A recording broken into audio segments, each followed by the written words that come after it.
በስመ አብ ወወልድ ወመንፈስ ቅዱስ አሐዱ አምላክ አሜን። የተወደዳችሁና የተከበራችሁ የዚህ መንፈሳዊ ማዕድ ተካፋዮች አምላክን ለወለደች ለእናታችን ለእመቤታችን ለቅድስት ድንግል ማርያም ዓመታዊ መታሰቢያና በዓለም ሁሉ ላይ ለቤተ ክርስቲያን መታነጽ ለታላቁ የሰኔ 21 በዓል በሰላም በጤና በፍቅር እንኳን አደረሳችሁ፣ እንኳን አደረሰን።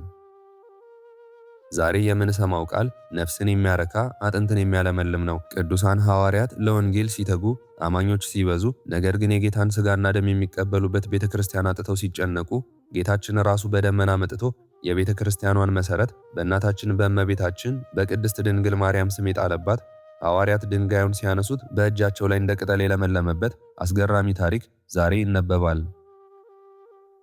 ቅዱስ ባስልዮስ በጸሎት ሲተጋ እናታችን እመቤታችን በራእይ ተገልጻ የረከሰውንና የትዕቢተኛውን ሰው ስጦታ አልቀበልም ብላ ያማረችው ስዕሏ ወዳለችበት ቦታ የመራችበት ከእናታችን ከእመቤታችን ቅዱስ ስዕል የፈውስ ውሃ በመፍለቅ ጸበሏን የጠጣ የተጠመቀ ሁሉ የዳነበት ከስዕሏ ላይም በሽተኞችን ሁሉ የሚፈውስ የዘይት ቅባት በመፍሰስ የተቀባ የነካ ሁሉ የተፈወሰበት ቅዱስ ዕለት ነው።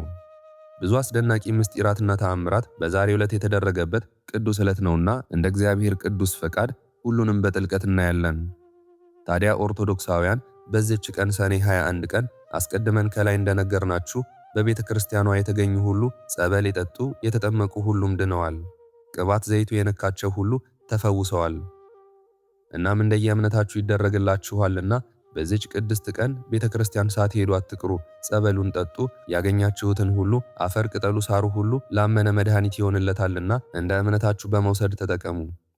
እዚህ ጋር ግን አንድም ዕለተ ሰንበት ደግሞም ከቤተ ክርስቲያን አጸድ እጽዋቱን ተክሉን ወይራውን ቆርጦና ምድርን ቆፍሮ አፈርን ምሶ መውሰድ ውግዝ ነውና አፈሩን ከላይ ወይራውም ሆነ እጽዋቱን የደረቁትን ተቆርጠው የወደቁትን በቤተ መቅደሱ ዙሪያ ነፋስ ያረገፋቸውን ከላይ የወደቁትን የደረቁ ቅጠሎችን ትናንሽ የወይራ ቅርንጫፎችን በንጽህና ለቅሞ መጠቀምና በእምነት መፈወስ ይገባል።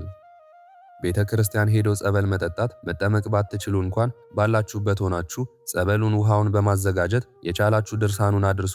ካልሆነ ግን ድርሳኑን ከፍታችሁ አድምጡ። ስትጨርሱም አቡነ ዘበሰማያት ደግማችሁ የቅዱሳኑን ስም በመጥራት ጸበሉን መጠቀም ትችላላችሁ። አሜን። እግዚአብሔር አምላካችን ይህንን የጀመርነውን ጾም የሐዋርያትን ጾም በሰላም አስጀምሮ እዚህ ያደረሰን አምላክ ቀሪውን ጥቂት ጊዜ የበረከት የስርየት የፈውስና የሰላም ጾም ያድርግልን። አገራችንን ሰላም ያድርግልን። የታመሙትን ይፈውስልን፣ ያዘኑትን ያጽናናልን። አሜን። አሁን ወደ ዋናው የዕለቱ ድርሳነ ማርያም ስናልፍ ፈጣሪ ይህንን ድንቅ ድርሳን ለመስማት የልቦናችንን ጆሮ ይክፈትልን። ሰምተን የምናደንቅ ብቻ ሳይሆን ሰምተን የምናስተውል በሕይወታችንም የምንተገብር የበረከቱና የፈውሱም ተካፋይ እንድንሆን የእግዚአብሔር አምላካችን ቸርነት፣ የእናታችን የእመቤታችን የቅድስት ድንግል ማርያም አማላጅነት፣ የቅዱሳን ሐዋርያትና የጻድቃን ሁሉ በረከት ከሁላችንም ጋር ይሁን። አሜን። በስመ አብ ወወልድ ወመንፈስ ቅዱስ አሐዱ አምላክ አሜን። የሰኔ ወር ድርሳነ ማርያም። አንድ አምላክ በሚሆን በአብ በወልድ በመንፈስ ቅዱስ ስም አምነን በሰኔ ወር የሚነበበውን የእናታችን የእመቤታችን የቅድስት ድንግል ማርያምን ድርሳን መጻፍ እንጀምራለን። ጸሎት በረከቷ አማላጅነቷ የልጇም ቸርነት ከሁላችንም ጋር ይሁን ለዘላለሙ አሜን። ምዕራፍ 1 የመጀመሪያዋ ቤተ ክርስቲያን መታነጽ። ፈጣሪ ሕያው ተናጋሪ በሚሆን በእግዚአብሔር ስም ሰኔ 21 ቀን በዚህች ዕለት በሁለት ወገን ድንግል ንጽሕት የምትሆን የአዳምና የልጆች ድህነት በእርሷ አማካኝነት የተደረገ የእናታችን የእመቤታችን ማርያም መታሰቢያ ነው። በዓለም ሁለት አብያተ ክርስቲያናት ስለመታነጻቸውም መታሰቢያ ነው። የመጀመሪያው የአብያተ ክርስቲያናት መታነጽ ዘመንም በሐዋርያት ዘመን ነበር። ጳውሎስና በርናባስ አሕዛብን ባስተማሩና በእጃቸው ተአምራት ባመኑ ጊዜ ቁርባን የሚቀበሉበት ቦታ ቤተ ክርስቲያን አልነበረም። ስለ አብያተ ክርስቲያናት የሚጠይቁ ዘንድም ወደ ጴጥሮስና ወደ ዮሐንስ ላኩ። እነርሱም አሕዛብን ሰበኩ እንጂ ያለ ጌታችን ያለ ኢየሱስ ክርስቶስ ፈቃድ የምታደርጉት የለም ብለው መለሱላቸው። ከጸሎት ከልመና ጋር 7 ቀንም ጾሙ። የምትሰሩበትን ያሳውቋችሁ ዘንድ አሕዛብን አስተምሩ አሉ። ከዚህ በኋላ ጾሙ፣ ጸለዩ። በመጨረሻው ዕለትም ጌታችን በየሀገሩ ካሉ ከሁሉም ሐዋርያት ጋር ጳውሎስና በርናባስ ባሉበት ቆላስያስ በተባለው ሀገር ደረሰ። ዳግመኛም ጌታችን እነርሱን ባረካቸው። ይህች ዕለትም በእናቱ ስም ቤተ ክርስቲያን ይሠራ ዘንድ የወደዳት ዕለት መሆኑን ነገራቸው። ዳግመኛም ከአገሩ በስተ ምሥራቅ በኩል አወጣቸው። ይሰሩ ዘንድም ሁሉን ሰጣቸው። ኃይልም በእነርሱ ላይ ተደረገች። ዳግመኛም ጌታችን በቅዱስ ጴጥሮስ ራስ ላይ እጁን ጫነ፣ ለዓለሙ ሁሉ አርሴያኖስ አደረገው። ይኸውም ርዕሰ ርዑሳን ሊቀ ጳጳሳት ማለት ነው። ሰማያውያኑም ምድራውያኑም ይገባዋል፣ ይገባዋል፣ ይገባዋል እያሉ 3 ጊዜ ጮኹ። ዳግመኛም ቅዳሴን ያከናውኑ ሕዝቡንም ያቆርቧቸው ዘንድ አዘዛቸው። በሰኔ 21 ቀን በዚህች ዕለት ማንኛውም ቢሆን በእጁ ምንም ሥራ እንዳይሠራ ያዟቸው ዘንድ አዘዛቸው። ከዚህ በኋላ በታላቅ ምስጋና ወደ ሰማይ አረገ። ከዚህች ቀን ጀምሮ ሐዋርያት በእናቱ በቅድስት ድንግል ማርያም ስም የቤተ ክርስቲያኑን ሕንፃ ጀመሩ። እንደዚሁም ዳግመኛ በቂሳርያው ሊቀ ጳጳስ በባስልዮስ ዘመን በዚህች ዕለት በአምላክ እናት ስም ቤተ ክርስቲያን በሠራ ጊዜ የእናታችን የእመቤታችን ስዕል ይስልበት ዘንድ ብዕር መሳይ ፈለገ። እርሱም በሰማ ጊዜ ለእርሱ አልሰጠውም፣ ይህን ብዕር ለልጆቼ እሰጣለሁ፣ ልጆቼን አስቀድማለሁ እንጂ አለ። ዳግመኛም የእመቤታችንን ቤተ ክርስቲያን ተሳደበ። ቃሉ ከአንደበቱ ሳይወጣም ያን ጊዜ ሞተ። ልጆቹም አይተው ፈሩ። ብዕሩንም ከወርቅና ከከበረ ዕንቁ ጋር አመጡ። ወደ ቅዱስ ባስልዮስ መጥተውም ስለ እነርሱ ይማልድላቸው ዘንድ ተማጸኑት። ብዕሩን ይዘውም የእናታችን የእመቤታችንን ስዕል ይስልበት ዘንድ ለሚስለው ሰጡ። ከዚህም በኋላ እመቤታችን በላዩ እንዳይስልበትም ከለከለችው፣ በአመፅ ገንዘብ ገዝቶታልና። ቀይ መሳያ ያለበትን ቦታም አመለከተችው፣ በእርሱም ሳለ። በጎኖቿም 2 ደናግልን ሳለ። ወደ አመለከተችው ቦታም ሄደ፣ ሰሌዳም አገኘ፣ በደስታ ወደ ቤተ ክርስቲያን አመጣው። ዳግመኛም በጣዖቱ ቦታ ያሉትን ምሳሌዎች በአትሮንሱ ያደርጋቸው ዘንድ አመለከተው። ምሳሌዎቹንም በሰሌዳው ፊት በአትሮንሱ አጠገብ አስቀመጠ። እግዚአብሔርም በውስጧ የሚታጠበውን ከደዌ ሁሉ የሚፈወስበት ጸበል አፈለቀ። ዳግመኛም ከሰሌዳው ለታመሙት ሁሉ የድህነት ቅባት መነጨ። ይህ ሁሉ የሆነው በቅዳሴዋ ዕለት ነው። ይህም ሰኔ 21 ቀን ነው። አንዲት ሴትም ከዚህ ውሃ ታጥባለችና ወደቀች። ወደ ባስልዮስም አደረሷት። ስለ ሥራዋም መረመራት። የእህቷን ባል እንደወደደችው እርሷንም በመድኃኒት ገድላ እንዳገባችው ነገረችው። ቅዱስ ባስልዮስም እነሆ 3 ታላላቅ ኃጢአትን ፈጸምሽ፣ በሕይወት እያለሽ ለእግዚአብሔር ንስሐ ብትገቢ ይቅር ባለሽ ነበር አላት። ያን ጊዜም መሬት አፏን ከፈተች። የረከሰች ስትሆን ደፍራ ወደ ቅድስት ድንግል ማርያም ቤተ ክርስቲያን ስለገባች ዋጠቻት። ይህች ዕለትም የአምላክ እናት የእመቤታችን የቅድስት ድንግል ማርያም መታሰቢያ ሆነች። ስለሆነም መንፈሳዊ በዓልን ልናከብርላት ይገባናል። በእርሷ የዓለም ድህነት ተደርጓልና ከእጁ ድካም ከንጹሕ ገንዘቡ ስለዚህች በዓል የሚያስብ ብፁዕ ነው። ጸሎቷ ከእኛ ጋር ከሁሉም የጥምቀት ልጆችና ከምዕመናን ጋር ይሁን፣ አሜን። ክርስቶስ አምላኬ ተስፋዬ ነው፣ እመቤቴ ማርያምም ለምኝልኝ። በእግዚአብሔር ሰላም ሰኔ 21 ቀን በቅዳሴዋ ዕለት ስለ እናታችን ስለ እመቤታችን ስለ ንጽሕት ቅድስት ድንግል ማርያም የቂሳርያው ኤጲስቆጶስ ቅዱስ ብፁዕ አባ ዮሐንስ የደረሰው ይህ ነው፣ አሜን። ከዕለታት አንድ ቀን ምስኪን የሆንኩ እኔ ኤጲስቆጶስ ከመሰኘቴ በፊት ቅድስት በሆነች በትንሣኤ በዓል ሳይገባኝ ወደ ቅድስት አገር ወደ ኢየሩሳሌም ሄዱ። የጌታችንን ሥጋ በቀበሩበት በመቃብሩ ጸልይ ዘንድ ዳግመኛ ክርስቲያናዊ ንጉሥ ቆስጠንጢኖስ ያነጻቸው የተቀደሱ ቦታዎችን እጅ ነሳ ዘንድ። በኢየሩሳሌም ውስጥም ለ40 ቀን ያህል ቆየው። በውስጣቸው እጸልይ ዘንድ በተባረኩ ቦታዎች እዞር ነበር። በአንዲት ቀን የእንድርያስም ዘመድ ማርቆስ ከተባለ ከዮሐንስ እናት ከማርያም ቤት ሄዱ። የተሰወሩ ቦታዎችን እዞር ጎበኝም ዘንድ ሄዱ። ከዚህ በኋላ ቤተ ክርስቲያን የሚመስል ታናሽ ቦታ አገኘው። በዚያ ቦታ በውስጥም በሄድሁበት በየትኛውም ቦታ እንደርሱ ያለ ሽታ የሌለ ያማረ ሽታን አሸተቱ። በዚያ ቦታም ጸሐፊው ዮሐንስ፣ ጸሐፊው ገማልያል፣ ሌዋዊው ኒቆዲሞስ የጻፏቸውን ብዙ መጻሕፍት አገኘው። እርስ በእርሳቸውም አንድ ሆነው አገኘዋቸው። በጌታችን በኢየሱስ ክርስቶስ የደረሰውን በፈቃዱም የደረሰበትን ሁሉ የጻፉትንም አገኘው። ዳግመኛም ከሙታን ተለይቶ እንደተነሳ በደብረ ዘይትም ለደቀ መዛሙርቱ እንደታየ በሩ ተዘግቶ ሳለም እንደታያቸው ቶማስንም እጅህን ወደ ጎን ያስገባው እንዳለው ምስክር ሆነ። መነሳቱ ወደ ሰማይ ማረጉ በሁሉ ቅዱሳን ሐዋርያት ምስክርነት ሰው መሆኑ ተነገረ። ዳግመኛም በዓለ ሐምሳው በተባለ ቀን በሐዋርያት ላይ መንፈስ ቅዱስ ስለመውረድ አሕዛብን ለማስተማር ከመውጣታቸው በፊት በይሁዳና በሰማርያ ሀገር እንደዞሩ ከመጽሐፍ ትፈልግ እመረምርም ነበር። በይሁዳ በኢየሩሳሌም ላሉ ወንድሞች በአንጾኪያ የሚኖረው ሐኪም ሉቃስ የጻፈውን መልእክት አገኘው። የጌታችን ወንድም ያዕቆብ ከሞተ በኋላ በጌታችን በኢየሱስ ክርስቶስ ያመነው ብዙ ሰው ብዙ አሕዛብ ሆነ። እነርሱም ስለተቀበለው መከራ ምስክር ሆኑ። ይህች የመልእክት መጽሐፍም በሮማይስጥ ቋንቋ የተጻፈች ናት። የተላከችውም በሐዋርያው በጳውሎስ ደቀ መዛሙርት በቲቶ፣ በበርናባስ፣ በኒቆሮስ፣ በወንድማችን በዲዳስ ነው። እነርሱ ከተሰሎንቄ ነበሩ። የመላእክት አራያ በአሕዛብ በአህጉሩ ሁሉ የአብያተ ክርስቲያናት መታነጽ እንዲሁ ነው። የይሁዳ፣ የኢየሩሳሌም፣ የገሊላ ደቀ መዛሙርት ሆይ ወንድማማችነታችሁን እናስረዳችኋለን።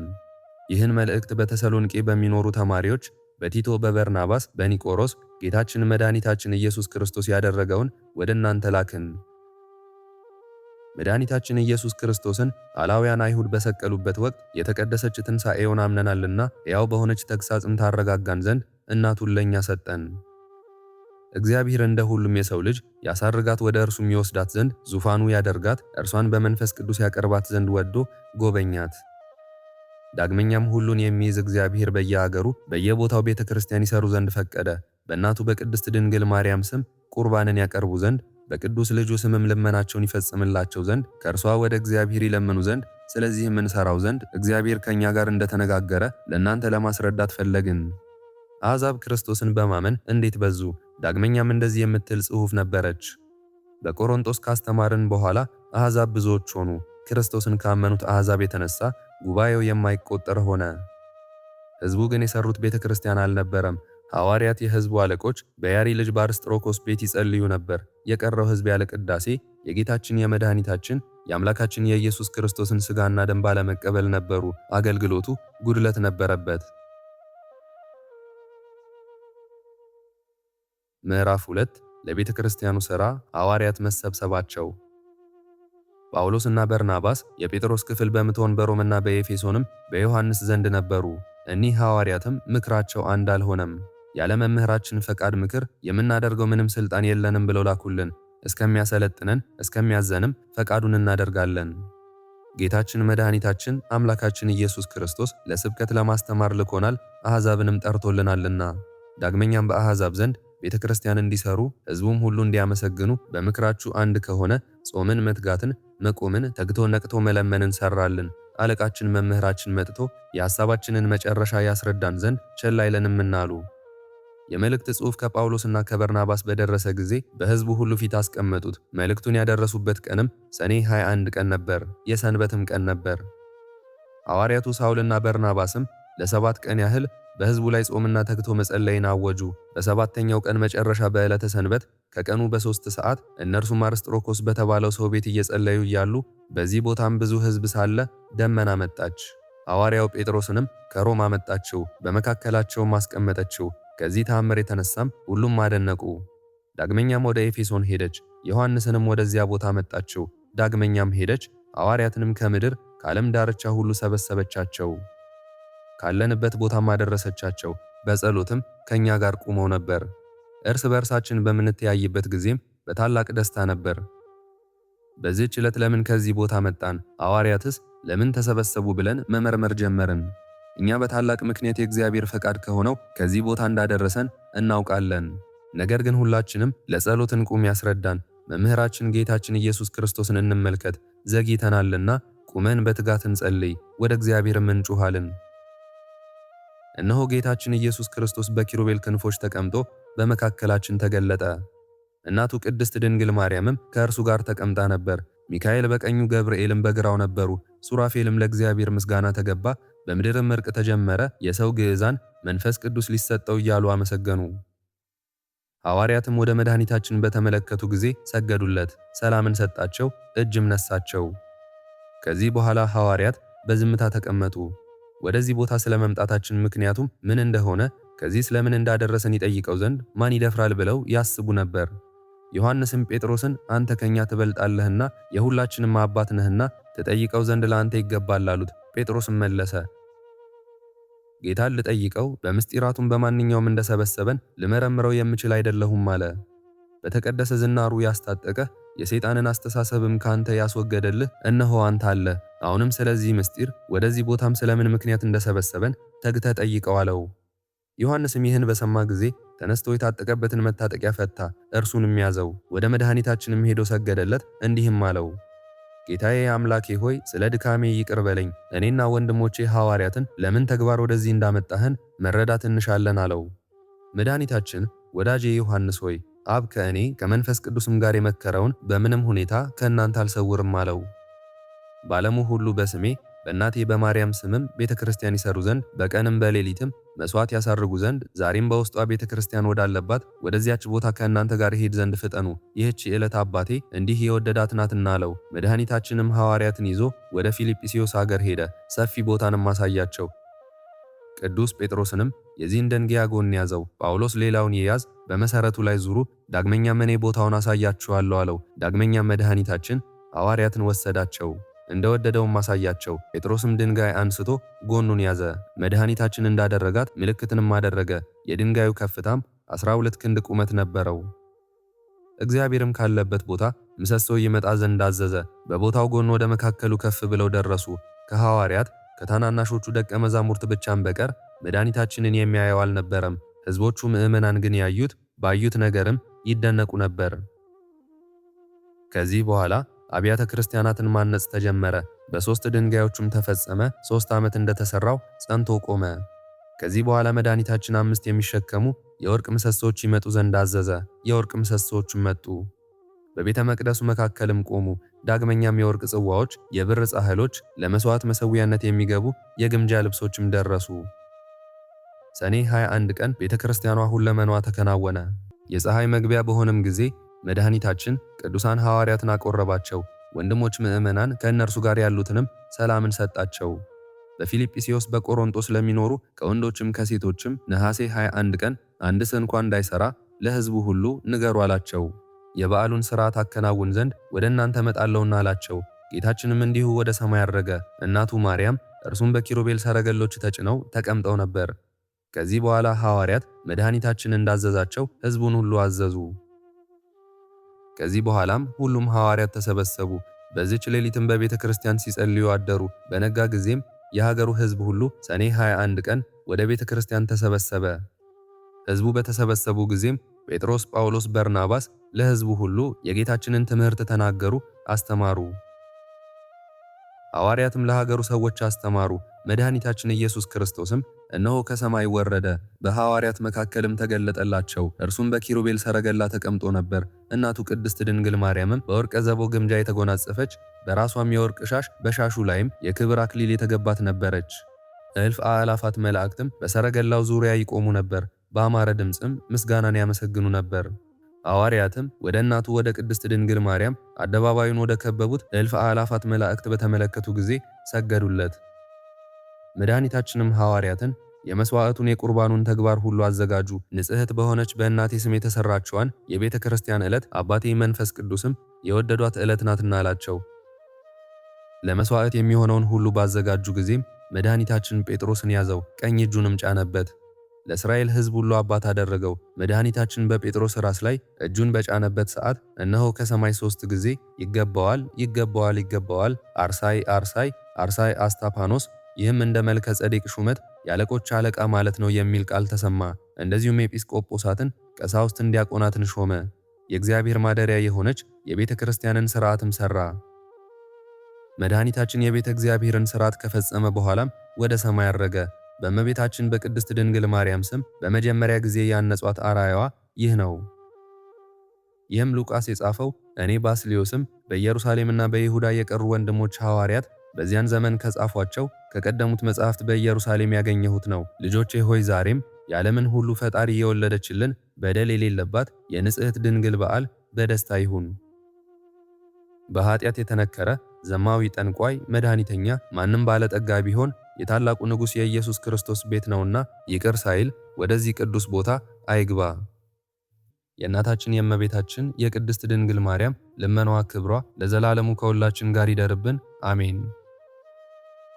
የዛሬውን መርሃ ግብር በዚህ መልኩ ጨርሰናል። ዘውትር የምንለቀውን መርሃ ግብር እንድትከታተሉ ሳትሰለቹም እኔንም ይህን ጸሎት የተከታተሉትን ሁላችንንም በጸሎታችሁ እንድታስቡን በጌታችን በመድኃኒታችን በአምላካችን በኢየሱስ ክርስቶስ ስም እጠይቃለሁ። እግዚአብሔር አምላካችን እስካሁን ሰዓት ጠብቆ ለዚህ ያበቃን የአባቶቻችን አምላክ ልዑል እግዚአብሔር ስሙ ፈጽሞ የተመሰገነ ይሁንልን። እናታችን እመቤታችን ቅድስት ድንግል ማርያም ዘላለማዊ ስሟ የተወደደ ይሁንልን። ጻድቃን፣ ሰማዕታት፣ ቅዱሳን መላእክት እንደየክብራቸውና እንደየማረጋቸው የከበሩ ይሁኑልን። የዛሬውን ጸሎት ምስጋና ወይም ቃል እግዚአብሔር በቅርብም በአካል በሩቅም በያላችሁበት ስትከታተሉ ለቆያችሁ በኋላም ለምታደምጡ በአሜነ በረከት ለተሳተፋችሁ በሙሉ በጸሎት እንድናስባችሁም ለጠየቃችሁን ወለተ ሰንበት፣ ገብረ ሐና፣ ወለተ ኢየሱስ፣ ፍቅርተ ማርያም፣ ወለተ መስቀል፣ ገብረ ጻድቅ፣ ገብረ ስላሴ፣ ብርሃነ ሕይወት፣ ፍቅርተ ሚካኤል፣ ፍቅርተ ኪዳን፣ አማሃ ስላሴ፣ ወለተ ሚካኤል፣ ወልደ ጊዮርጊስ፣ ትርሲተ ድንግል፣ ሁለተ ስላሴ፣ ወለተ ብርሃን፣ ወለተ ማርያም፣ ወልደ ማርያም፣ ሰይፈ ሚካኤል፣ ወለተ ሐና፣ ሴቴ፣ አስካለ ማርያም፣ ወለተ ማርያም አጸደ ማርያምና ወለተ ሰማዕት፣ ተርሲተ ማርያም፣ ወለተ ኪዳን፣ ሀብተ ማርያም፣ ፍቅረ ስላሴ፣ ማርዬ፣ ወለተ ጻድቅ፣ ወለተ ሰንበት፣ አመተ ምድህን፣ ወለተ ጻድቅ፣ ወለተ ማርያም፣ ፍሬ ሰንበት፣ ወለተ ብርሃን፣ ሳህለ ማርያም፣ ወለተ መድን፣ ወለተ ማርያም፣ ወለተ ጻድቅ፣ ወለተ ማርያም፣ ሁለተ ስላሴ፣ ወልደ ያሬድ፣ ሁለተ መድን፣ ገብረ መድን፣ ወልደ ሰንበትና ጽጌ ማርያም፣ ወለተ ማርያም፣ ማኑኤል፣ ሳሙኤል፣ ወለተ ስላሴ፣ ገብረ ስላሴ፣ ክንፈ ሚካኤል፣ ኃይለ ኢየሱስ፣ ገብረ ኪዳን፣ ገብረ ስላሴ፣ ፈቃደ ስላሴ፣ ኃይለ ኢየሱስ፣ ኃይለ ማርያም፣ ወለተ ስላሴ፣ ሳህለ ማርያም፣ ወለተ ስላሴ፣ ሰብለ ማርያም፣ እህተ ሚካኤል፣ ወለተ ስላሴ፣ ወለተ ማርያም፣ ኢዛና፣ ሰላማዊት፣ ራይሻን፣ ንግሥተ ማርያም፣ እህተ ሚካኤልና ወለተ ማርያም፣ ገብረ ስላሴ፣ ወለተ መድህንና ገብረ መድን፣ እህተ ማርያም፣ ወለተ ቂርቆስ፣ ወለተ ሐና፣ ገብረ እግዚአብሔር፣ ገብረ ስላሴ፣ ገብረ ማርያምና ወልደ ስላሴ፣ ወለተ ማርያም፣ ፍቅርተ ስላሴ፣ እህተ ጻድቅ፣ ኪዳነ ማርያም፣ ሰይፈ ስላሴ፣ ጸገነት፣ ወለተ ስላሴ፣ በትረ ማርያምና ወለተ ኪዳን፣ ወለተ ሐና፣ አጸደ ማርያም፣ ፈቃደ ማርያም፣ ወለተ መድህን፣ አመተ ኢየሱስ፣ ወለተ ሚካኤል፣ አምደ ሚካኤል፣ አስካለ ማርያም፣ ኃይለ ሚካኤል፣ ገብረ አብ፣ ኃይለ ገብርኤል፣ ወለተ ስላሴ፣ ወለተ ሰንበት ሁላችሁንም እግዚአብሔር ያስባችሁ ከነ ቤተሰባችሁ በሕይወት በጤና ያቆያችሁ። እድሜ ዘመናችሁ የተባረከ፣ ስራችሁን የሰመረ፣ ቀናችሁን ያማረ፣ ኑሯችሁን የከበረ፣ ጸሎታችሁንም የተሰማ ያድርግላችሁ አሜን። እንዲሁም በአካል በስጋ የተለዩንን ወለተ ስላሴ፣ ገብረ ስላሴ፣ ወለተ ጽዮን፣ ወልደ ሰማያት፣ ወለተ ሐና፣ ወለተ ማርያም እግዚአብሔር አምላካችን ነፍሳቸውን ይማርልን፣ በአጸደ ሕይወት በገነት በመንግሥተ ሰማይ ያሳርፍልን አሜን። አነሳስቶ ላስጀመረን አስጀምሮም ላስፈጸመን ለልዑል እግዚአብሔር ክብርና ምስጋና ይግባው ዛሬም ዘወትርም ለዘላለሙ አሜን። አቡነ ዘበሰማያት